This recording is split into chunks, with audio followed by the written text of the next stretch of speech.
amin ng Panginoong Jesucristo. Pagbasa sa Ebanghelyo ayon kay San Juan, madilim-dilim pa ng araw ng linggo na karoon na si Maria Magdalena sa libingan. Narat na niyang naalis na ang batong panakip sa pinto ng libingan. Dahil dito patakbo siya, kinuha sa libingan ng Panginoon at hindi namin alam kung saan dinala. Kaya't si Pedro at ang nasabing alagad ay nagpunta sa libingan. Kapwa sila tumakbo, ngunit si Pedro ay naunahan ng kasamang alagad. Yumuko ito at sumilip sa loob. Nakita niya nakalagay ang mga kayong lino, ngunit hindi siya pumasok. Kasunod niyang dumating si Simon Pedro at tuloy-tuloy itong pumasok sa libingan. Nakita niya ang mga kayong lino at ang panyong ibinalot sa ulo.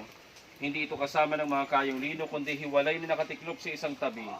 Pumasok din ang alagad na naunang dumating. Nakita niya ito at siya'y naniwala. Hindi pa nila nauunawaan ang nasasaad sa kasulatan na kailangang muling mabuhay si Jesus at umuwi ang mga alagad. Pagninilay. Hindi nagtatapos sa kalibingan. Pagninilay ang alagad ng mahal ni Jesus. Nagulibig sa Panginoon. Unang naniwala sa Panginoon.